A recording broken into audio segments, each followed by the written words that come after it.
सोचो एक दिन आसमान का रंग धीरे धीरे बदलने लगे। पहले हल्का सा सफेद, फिर एक अजीब सी चमक, और फिर तुम ऊपर देखो और बादल नहीं बल्कि बर्फ के पहाड़ अर्थ की तरफ गिरते हुए नजर आए। हर एक आइस रॉक एक बिल्डिंग जितना बड़ा। कोई आग नहीं, कोई लाल शोला नहीं, सिर्फ वाइट स्ट्रीक्स जो सीधा हमारी तरफ आ रहे हैं। क्या अर्थ फ्रीज हो जाएगी या इंसानियत बच जाएगी? सोचो, तुम समुद्र के पास खड़े हो, हवा नॉर्मल है, लेकिन अचानक स्काई में हजारों वाइट लाइंस दिखने लगती हैं। नॉर्मली मीटियोर्स एटमॉस्फेयर में एंटर करके जल जाते हैं, लेकिन ये आइस मीटियोर्स अलग हैं। ये इतने बड़े हैं, इतनी क्वांटिटी में हैं कि एटमॉस्फेयर उन्हें पूरी तरह डिस्ट्रॉय नहीं कर पा रहा। हर सेकंड एक नया वाइट फ्लैश, हर सेकंड एक नया इम्पैक्ट। पहला आइस रॉक ओशन में गिरता है, एक डेफनिंग ब्लास्ट, पानी आसमान तक शूट करता है। शॉक वेव इतनी पावरफुल कि कोस्टल सिटीज की बिल्डिंग्स हिलने लगती हैं। सुनामी उठती है, लेकिन ये नॉर्मल सुनामी नहीं, ये फ्रीजिंग सुनामी है। पानी के साथ साथ टेम्परेचर इंस्टेंटली ड्रॉप होने लगता है। कोस्टल हवा बोन चिलिंग हो जाती है। लोग समझ भी नहीं पाते कि हो क्या रहा है। फायर नहीं, लेकिन ये आइस इम्पैक्ट भी उतना ही खतरनाक है। दूसरा, तीसरा, चौथा इम्पैक्ट। अब सिर्फ ओशन नहीं, लैंड पर भी गिरना स्टार्ट। एक आइस रॉक डेजर्ट में गिरता है। एक्सप्लोजन के बाद अराउंड का टेम्परेचर 15 से 20 डिग्री तक गिर जाता है विद इन मिनट्स। गर्म हवा की जगह आइसी गस्ट पूरा एरिया कवर कर लेती है। क्रॉप्स शॉक में आ जाते हैं। प्लांट्स जो कल तक ग्रीन थे, आज सुबह तक ब्लैक और मुरझा चुके हैं। स्काई का कलर ब्लू से ग्रे और फिर पेल वाइट हो जाता है। एटमॉस्फेयर में आइस पार्टिकल्स स्प्रेड होने लगते हैं। सनलाइट स्कैटर होने लगती है। दिन में भी लाइट डल हो जाती है, जैसे परमानेंट विंटर फिल्टर लग गया हो। एयरपोर्ट्स बंद होने लगते हैं, flights grounded, radar systems confuse हो जाते हैं क्योंकि स्काई कॉन्स्टेंटली स्ट्रीक से भरा हुआ है। सोचो अगर ये 24 घंटे तक चलता रहा तो? कोस्टल सिटीज फ्लड हो चुकी हैं। सुनामी के बाद पानी का लेवल अनस्टेबल है। सुपर सेल स्टॉर्म्स फॉर्म होने लगते हैं क्योंकि warm ocean surface suddenly cold हो रहा है। टेम्परेचर ग्रेडियंट्स एक्सट्रीम हो जाते हैं। हरिकेन्स जो नॉर्मली गर्म पानी से पावर लेते हैं, अब वीकन होने लगते हैं।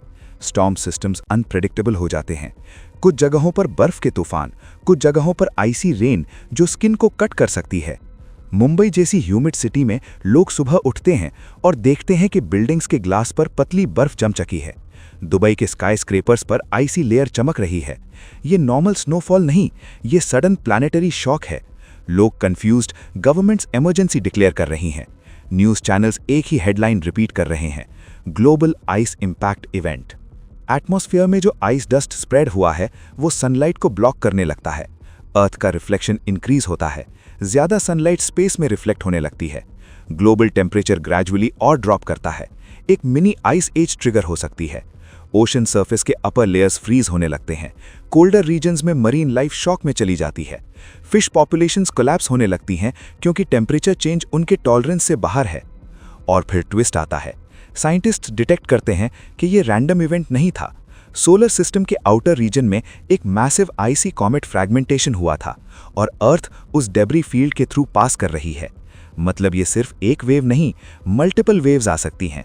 पैनिक डबल हो जाता है। लोग सोच रहे थे बस एक दिन सर्वाइव करना है, लेकिन शायद ये वीक्स तक चले।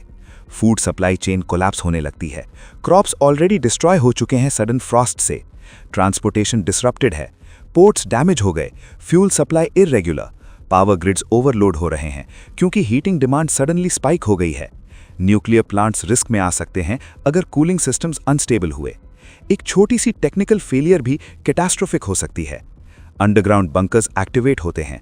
गवर्नमेंट सिलेक्टेड लोगों को सिक्योर फैसिलिटीज में शिफ्ट करते हैं, लेकिन बिलियंस लोग ओपन सरफेस पर ही हैं। एनिमल्स जो माइग्रेट नहीं कर सकते वो एक्सटिंक्ट होने लगते हैं। बर्ड्स डिसोरिएंटेड हो जाते हैं क्योंकि कांस्टेंट इंपैक्ट्स उनकी नेविगेशन डिसरप्ट कर रहे हैं। हर 20 से 30 मिनट में एक और लाउड बूम। हर बूम के साथ लोग का हार्ट स्किप करता है। क्या ये लास्ट इंपैक्ट होगा? कोई नहीं जानता।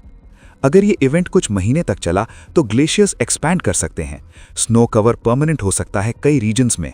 एग्रीकल्चर कंप्लीटली शिफ्ट करना पड़ेगा इंडोर फार्मिंग पर। सिटीज को हीट डोम्स के अंडर ऑपरेट करना पड़ेगा। ह्यूमैनिटी सर्वाइव कर सकती है, लेकिन दुनिया वैसी नहीं रहेगी। ब्लू प्लैनेट धीरे धीरे व्हाइट प्लैनेट बन सकता है। लेकिन एक सवाल और, अगर ये आइस मीटियर्स की जगह फायर रॉक्स होते तो अर्थ जल सकती थी और अगर एक जायंट क्रैक प्लैनेट को स्प्लिट कर सकता है तो सोचो आयन एस्टेरॉइड्स का डायरेक्ट कोर इम्पैक्ट क्या करता। शायद सिर्फ फ्रीज नहीं बल्कि पूरा स्ट्रक्चर ही कॉम्प्रोमाइज हो जाता। तो क्या आइस मीटियोर्स से आई आइस एज ह्यूमैनिटी का एंड होती या एक नई शुरुआत? और अगर अगला कॉस्मिक इवेंट आइस नहीं बल्कि सॉलिड आयन का स्टॉर्म हो तो क्या अर्थ सिर्फ फ्रीज होगी या टूट भी सकती है?